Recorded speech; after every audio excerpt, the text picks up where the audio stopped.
আপু এবং ভাইয়েরা আসসালামু আলাইকুম। সোশ্যাল মিডিয়ায় চলছে আলোচনা ও সমালোচনার ঝড়, তাও আবার আখিকে নিয়ে।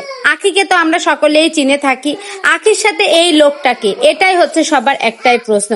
এই আলামিন নামের এই ছেলেটা কেন আখির পাশে, কেন আখি তার হাত ধরেছে?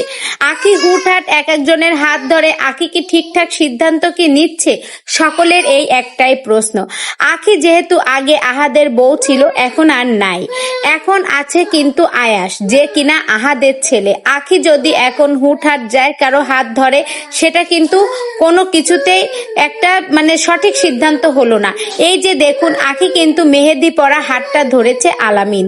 এটা নিয়েই কিন্তু সোশ্যাল মিডিয়ায় এখন আলোচনা ও সমালোচনার গুঞ্জন চলছে। এই ভিডিওটা রীতিমতো ভাইরাল হয়ে গেছে যে আখি আলামিনের হাত ধরেছে। তো এখন কিন্তু আখি একা নেই, আখির সাথে এখন আহাদের ছেলে আয়াসও আছে। তো এই আলামিনকে, আয়াসকে সুন্দরভাবে মেনে নিতে পারবে? এটাই হচ্ছে সবার প্রশ্ন। তো বন্ধুরা, এই যে আখির সাথে আলামিন, হুট করে এই আলামিনের কেন আগমন ঘটলো, কেন আখির মেহেদি পরা হাতটা আলামিন ধরেছে, এটাই নিয়ে এক চলছে সোশ্যাল মিডিয়ায় আলোচনা ও সমালোচনার ঝড়।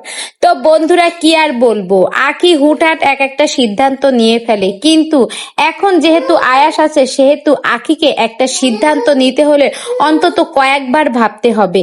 কারণ আখির চেয়ে এখন আয়াসের জীবনটা বেশি জরুরি। আখির চেয়ে আয়াসকে যে বেশি গুরুত্ব দেবে, যে বেশি প্রায়োরিটি দেবে, তার কাছে আখির যাওয়া উচিত।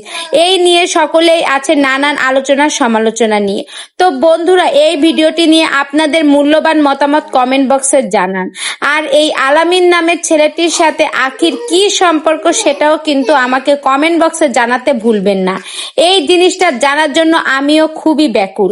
তো বন্ধুরা, ভিডিওটি ভালো লেগে থাকলে অবশ্যই একটা লাইক করে আমার সঙ্গেই থাকবেন। ধন্যবাদ।